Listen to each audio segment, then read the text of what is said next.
scanning the room.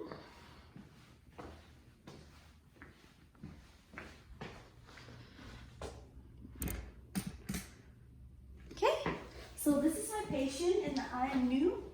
My name is John. I'm over the age of 18 and I approve to be recorded for grading purposes.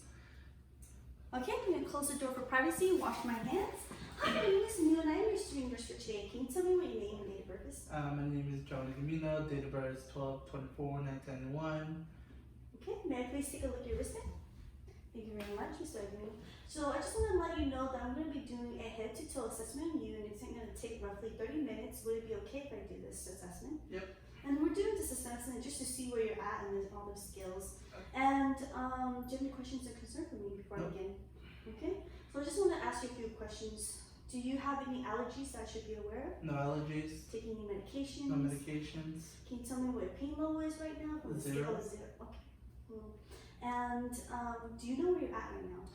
My living room. Do you know what today's date is? 8/2/2020 And do you know why you're here?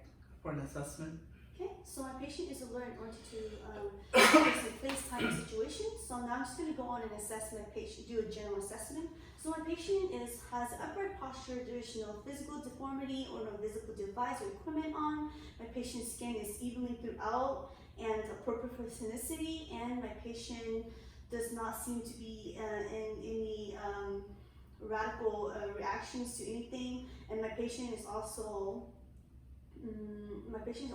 calm, relaxed, and dressed appropriately.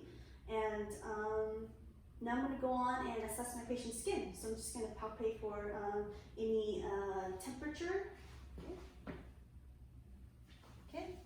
So my patient's skin's temperature is warm throughout, and I'm just going to also palpate for moisture.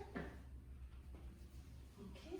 So it's moist throughout. There's no diaphoresis or excessive dryness. And my patient's skin, just gonna assess my patient's skin. Okay, there's no tattoo, no erythema presence, also no polar any sign of polar, and also there is no jaundice presence or cyanosis present, no lesion, no cuts, no bruises, no rashes. And now I'm just gonna go on and assess my patient's skin turgor. Okay. So there's no tinting, so my patient has adequate elasticity and also no signs of dehydration. Now I'm going to go on and assess my patient's nails. Okay, so my patient's nails are cleaned, also well-groomed. Nail beds are pink, cuticles are present, and there's no signs of splinter hemorrhage or ridges. And now I'm going to go on and perform a capillary refill. Hold it for 5 seconds. Capillary refill is less than 3 seconds, and now I'm going to ask my patient to do a Sherman test. Can you put your hand together like this? There is a visible space in between, no nail clubbing. And now I'm going to go on and assess my patient's face and also his head. So my patient's head is normocephalic, and also his face has no piercing, no tattoo, no lesions, no cut, no signs of jaundice or polar. And now I'm just going to go and palpate my patient's head. Okay. So no lesion presence. Hair is distributed throughout. There is no signs of alopecia, no infestations or lysis presence. And now I'm going to go on and palpate my patient's sinuses. Can you let me know if you feel any pain or tenderness? Okay. Pain and tenderness. So those are my patient's frontal and maxillary sinuses, no pain and tenderness presence. And now I'm going to go on and palpate the lymph node, preauricular, posterior occipital, and then tonsillar, submandibular, submental, superficial cervical chain, deep cervical change, and supraclavicular, and also posterior chain. And they're all non-palpable. If they are, then that means there could be indications of infections or inflammations. Alrighty, so now I'm gonna go on and assess my patient's TMJ, which is temporal mandibular joints. Okay, so can you open and close? Okay, so my patient is able to open and close his mouth, and so that is innervated by this trigeminal nerve, which is cranial nerve 5, and my patient does not have any crepitus. in his joint. Now I'm going to go on and ask my patients to blow out his cheek, smile, frown. And so my patients is able to do that. So his cranial nerve, his facial cranial nerve 7 is intact. And now I'm going to go on and assess my patient's eye. So my patient's eyes are round and equal on both sides. There's no eyelid drooping, there's no edema presence, and there is no lesions on his eyelids. And my patient's glare is also white. There's no indications of yellowing for jaundice. And I'm just going to pull down your lower eyelids.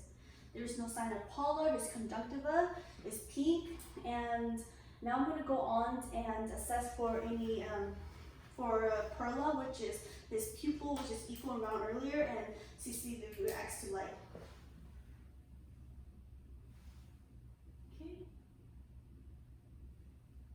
Okay.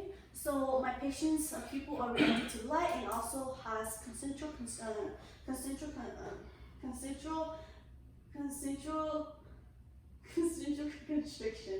Sorry, excuse me. And can you just keep an eye on that? Just look at this and follow it. Okay, perfect. My patient's eye is able to accommodate, his pupil converge and also constrict while we following the pen. Now I'm going to assess his 6 corneal fields of gaze with this pen. You just keep your eye on this and follow it. I'm performing the H test.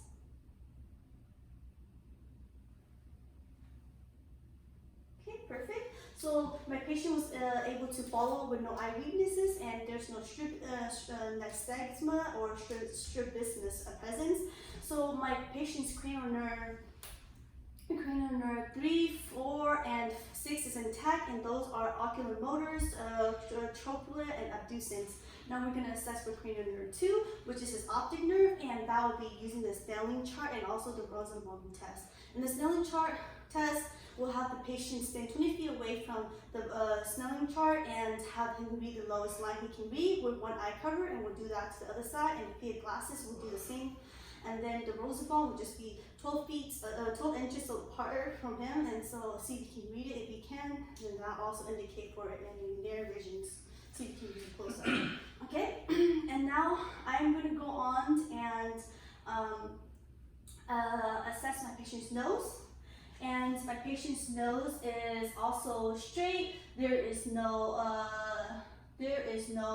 signs of deviation to the right or left. And my patient's, both of his nares also symmetrical on both sides. So I'm just going to ask my patient to tilt his head a little bit. Mucous membrane is pink, no peripheral septums or deviated septums, and no obstructions or excessive drainage in his nose. So I'm just going to ask my patient to cover one nose and sniff on the other side. Do the same. Okay, pain C is bilateral on both sides. And now I'm just going to ask my patient to smell. Can you close your eyes and cover one nose? One nose, I mean. Thank you. Smell. What is that? Smells like alcohol. Okay, do the same. Listen. Can you tell me what you smell? Smells like alcohol. Okay. So my patient's cranial nerve 1 is intact, which is olfactory, so he can smell. So now I'm going to go on and just assess my patient's mouth. And then my patient's mouth, his lips is pink. It's not red, there's no lesions, and there's no cracking, and it's moist. So I'm just going to ask my patient to show his teeth and open his mouth twice. Perfect. His teeth are also very nice. There's no chipping, or there's also no debris presence. And can you just pull down your lips for me? Perfect. And on the top too? Perfect, thank you. So there is no masses or lesion on his gum or any bulging or cuts. So I'm just going to have my patients open his mouth wide open. And his buccal mucosa and also his tongue and his palates are all moist and no lesions, no cuts. And can you just stick out your tongue and say ah? Okay, perfect. So my patient's uvula rises with formation, and there's no dust on lesions or cuts on his tongue, and his tongue is pink and moist, and there's no odor presence, and his tonsil are pink and his palates are pink. There's no redness or no masses or no lump indicated for any infections or anything like that. And usually we'll do a gag reflex using a tongue blade, putting it at the posterior of the tongue all the way till he throw up or so, but we don't want to do the gag reflex because my patient could throw up. And these two are because my patient's rise with pronation, his cranial nerve 9, 10, and 11 are intact, which is cranial nerve glossopharyngeal, vagus, and also hypoglossal are intact. Ready? So now I'm just going to go on and assess my patient's neck. And can you just tilt your head up a little bit? So there's no redness and no warmth on my patient's, it's no like heat or no hot. It's just warm throughout, like his other skin throughout. And then there's no masses, no lung, no swelling. And can you just tilt it up a little bit? Okay, and then his trachea is also in the midline. There's no deviation indicated. And now I'm going to go on to the back to palpate my patient's thyroid gland to see if there's any mass or enlargement or lump presence. Can you swallow for me? Perfect. Okay, so there's no mass or lump though, so no indication of infections or inflammations. Okay, now I'm going to go and ask my patient to turn to the right, left, back, and then in the front. Perfect. And now I'm going to ask my patient to do the same thing for resistance on the side here, in the back, in the front. Okay, so my patient has full range of motion in his neck with and without resistance. And then I'm going to ask my patients to do the same with his shoulder. Can you rise up? Perfect. Just keep it up. Perfect. Okay, so my patient has full range of motion in his shoulder. And so both of these indicate that my patient's cranial nerve 11 is intact, which is accessory nerve. And then now I'm going to go on and assess my patient's air. My patient's air has no drainage, no lump, no masses, or no topi presence. And now I'm going to palpate for my patient's air. Okay, there's auricular, tragus, his lobes, and also this mastoid. Okay, no lump or mass felt. And do you feel any pain or tenderness? Okay, no pain and tenderness felt too. And usually now we'll also use an optoscope to look inside my patient's ear for his tympanic membrane to see how it's like. An expected value for a tympanic membrane will be translucent, pearly white, intact, flat, translucent gray. Yeah. And if it's out of that range, there'd be infections or it can be a skull fracture that can cause changes or color or bulging of the tympanic membrane. Okay, so now I'm going to go on and have my patient cover one side of his ear. I'm going to do a whisper test, and then I'm just going to whisper something to my patient. Hello, Roses. So my patient's high frequency hearing is there. So there is this is a negative whisper test. Can you stand up and have your hand aside and close your eyes? Okay, we'll do this for 20 seconds. Minimal sway. Okay, you can sit down now. Thank you very much. So my patient's balance and also hearings are all intact. So his cranial nerve 8, which is his vestibulotrochlea nerve, is intact. Alrighty, now I'm going to go on and assess my patient's posterior chest wall for any excessive use of his rest muscle. Can you just turn around? You can just stand up and then turn around. So my patient's back, his lumbar, this is his scapula right here, and his spine is down here. And if we turn this way, my patient does not have any kyphosis, which is a hunchback, or any lordosis, which is a really exaggerated lumbar. And then my patient, can you bend down? And also bend up, come up slowly. Okay, so there is no sclerosis, which is one side is a little higher than the other. And I can also see where my patient's hip is at. Okay, and then both are aligned. And now I'm just gonna palpate a little bit more to see if there's any crepitus or lump or masses. No crepitus or lump or masses. And do you feel any pain and tenderness? No. Okay, so I'm gonna ask my patients to say 99 as I go down his back. 99. Okay, so thank you. And my patient's voice does decrease in vibration as I go down, so no tactile occurrences. Now I'm just gonna have my patient just gonna go down to both of his lower ribs. I'm just gonna ask my patient to breathe out.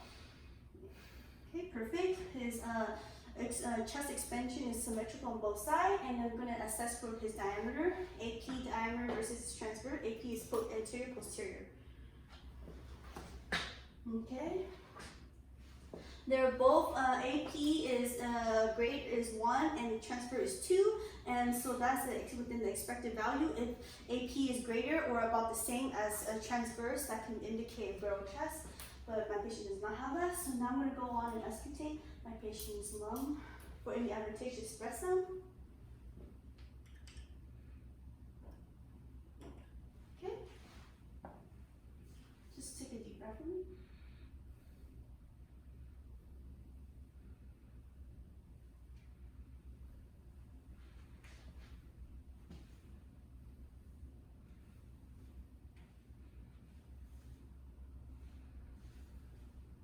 Okay, there is no adventitious sounds as wheezing, crackling, or stridor. So now I'm just gonna have my patient turn around, and I'm going to look at my patient's chest, anterior chest wall. There is no pulsation presence, and also no use of his accessory muscles. And so now I'm gonna go on and palpate my patient's crepitus or lumbar masses. Okay. No masses or lump or anything. And so now I'm just gonna go on and auscultate my patients for any abnormal breath sounds. Okay.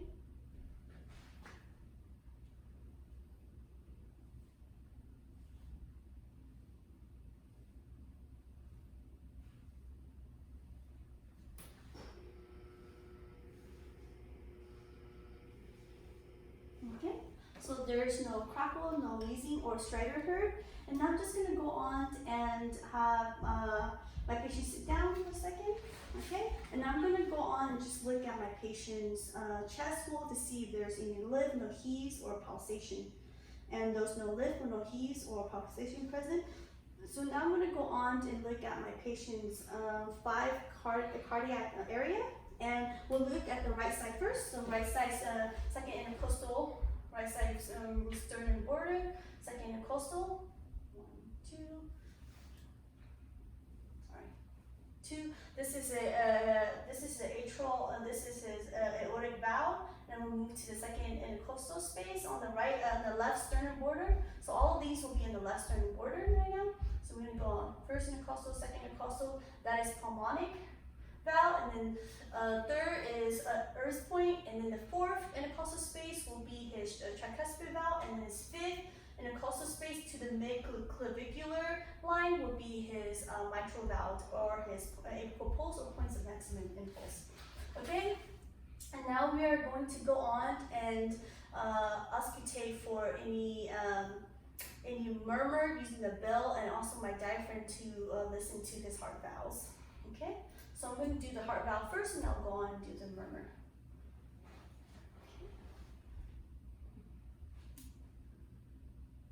S2 is greater than S1. S2 is greater than S1. Aorist point equal on both. Tricuspid. S2, S1 is equal to S2. Oh no, S1 is greater than S2. And then, okay.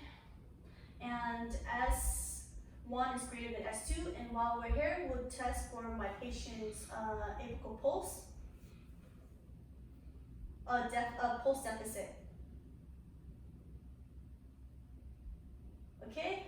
And usually we'll do that for a whole minute, and my patient does not have any pulse deficit.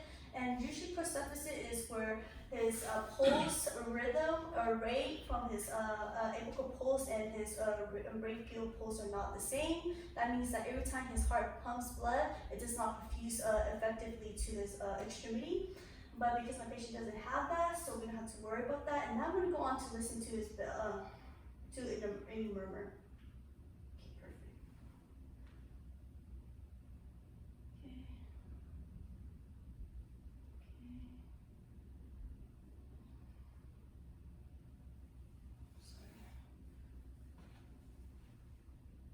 Okay, there's no murmur heard. on all of those cardiac areas. Now I'm just gonna ask my patient to lay down for an angle of 45 degrees and assess for any jugular vein distension. Okay, can you tilt your head to the side? Perfect. There's no bulging, so no jugular vein distension. Can you do the same? No JVD on this side. So now I'm gonna go on and also assess for my patient's carotid arteries and see if there's equal on both sides. Okay, amplitude is +2 on this side, rhythm is regular. And on the other side, amplitude is +2, rhythm is regular, and both are symmetrical on each side, on both sides. And then I will also take the rate by counting in 30 seconds because my patient has a regular rhythm, and usually you can do a whole minute too. And then just count it. And my patient's pulse rate is a 90. And now I'm going to go on and assess my patient's abdomen.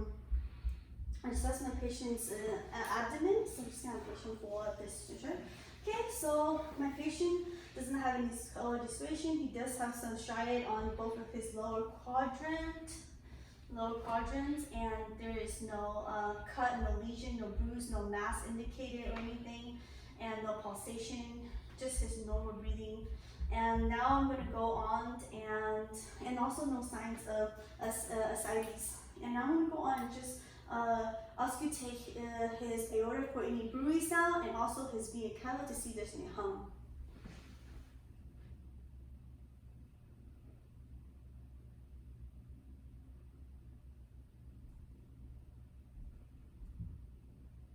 Okay, so there is no hum or no murmur presence. Now I'm going to go on and auscultate for any vowel sounds. And usually vowel sounds, if there's no vowel sounds, I'll listen for a full minute for each quadrant, and that will be about 5 minutes. I'm starting from the lower right quadrant first. And I usually will divide this looking from the sternum down and from the umbilical right here. So I'll start in the middle here.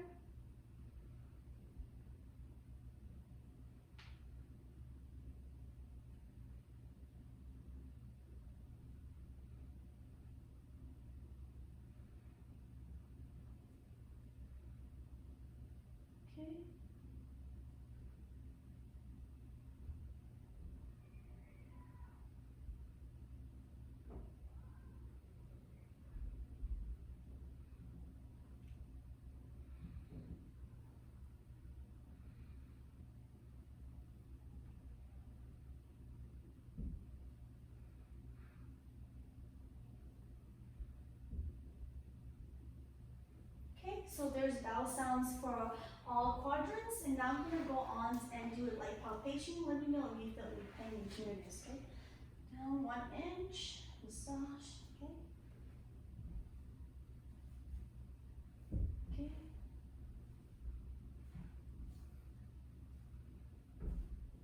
There's no lump or mass present, so you feel any pain and tenderness, okay? Now I'm going to assess for the liver and the spleen. Just going to have my patient take a deep breath and let go. Okay, do you feel any pain? No. Okay. Deep breath. Okay, do you feel any pain? No. Okay, no lump or mass felt on the liver or spleen. And so, did you feel pain too? No. Okay. And then now I'm just going to go on and assess for muscle strength. You can sit up. Thank you. And I'm just gonna assess for my patient's, so earlier we assessed my patient's shoulders. He has a muscle strength of 5, +5 for his shoulder shrug, and also for his range of motion for his neck. And so now I'm just gonna ask my patient to circulate his arm. Okay, that's good, that's good. And my patient is able to do that with range of motion. Now I'm going to see if my patient can do that with resistance. So can you push out, okay, and push in, okay, up, and then back, perfect. So full range of motion with resistance, and also +5 in muscle strength. So I'm just gonna have my patient, okay, can you bend and flexes your elbow? No cropitus heard. Okay, so I'm just gonna have my patient, and also full range of motion, for without resistance. So I'm gonna ask my patient to push up. Okay, push down. Okay, +5 in range of motion. Now I'm gonna ask my patient to wiggle his wrist like this. Perfect. And then I'm going to push down. Can you push up? Okay, push down. Okay, so my patient has full range of motion with and without resisting. Great muscle is a +5. And now I'm gonna ask my patient to just do this. Okay, I'm just gonna put my hand in just to hold grip. Okay, you can let go. Strength is also muscle strength is a +5. My patient has full range of motion with his fingers. And then now I'm going to assess my patient's brachial pulse right here. Wait, actually, yeah. This is his brachial pulse. And +2 and amplitude, and there's also regular rhythms. And then I'm going to assess my patient's radial pulse. +2 and amplitude, rhythm is regular. Okay, and now I'm going to go on and assess my patient's leg. I'm going to have my patient stand up and just move your hip back, your leg back. Move your leg back. Okay, can you do this side?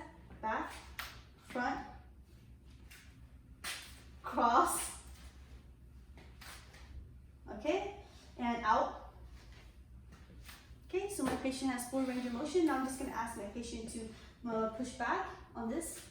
Okay, so on this too, okay, and also on this side, and then I'm just gonna put my leg in. Okay, so my patient has full range of motions with and without resistance, +5 and his muscle strength. And now I'm gonna have my patient sit down.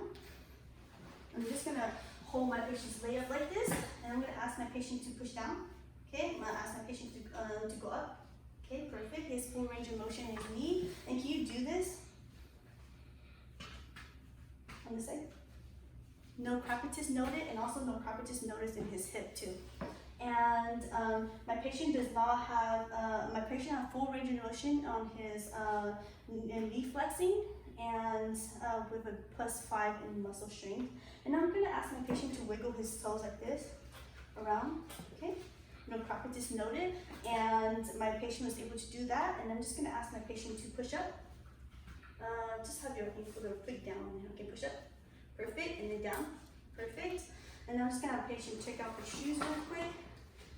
Also push down on your toes. Whoa, strong. Okay, up. Perfect. So my patient has full range of motion on his ankle and also on his toes here too, and his foot. So I'm just gonna look at my patient's toes. My patient's toes are there's no splinterage, and also there's no ridges, and I'm just gonna press for capillary refill. Okay. Okay, less than 3 seconds for capillary refills. And now I'm just gonna look at my patient's knees, and I'm gonna do a bulge test. I'm gonna put my hand on the medial side, push on the lateral side, and see if there's any bulging protruding. There's no bulging protruding, so my patient does not have any fluids in his knees. And I'm gonna also do a Bolotin test. I'm going to push it down, and I'm going to see if my patient has any cushion, like a sponge. And there's none. It's kind of hard here, so then he has a negative test on that. And now I'm going to go on and have my patient. We're going to assess for a carpal tunnel. So I'm going to have a patient put his hands together like this. Pain and tenderness? No. Okay, so my patient is having pain and tenderness. If he does have pain, then I'll look over here. That was his Fallon test, but then now we're going to test for the tendon test. Signs, which we're just going to tap on his medial nerve, and if you feel any pain, then that means that is indicator for carpal tunnel. And also I'll assess for any colors. So colors are the same, tan even throughout. Contour size are also the same on all his muscle. There's no excessive largeness of his muscle or shoulder, and his shoulders are evenly distributed. A little bit higher on this side. Which side do you usually write on? This one. Okay, so that could be indicate why he has a little bit of muscle on the side, or has a higher shoulder. But yeah, and overall, this will be the end of our assessment. Do you have any questions or concerns? Nope. Do you have any pain No right pain. now? Okay. Is there anything I can do for you, like water, towels or No. anything? Okay. So before I leave, you sure you don't want me to do anything for you? No. Okay. Thank you for your time, and this will be the end of our assessment. Alrighty. Close the door for privacy, and also wash my hands.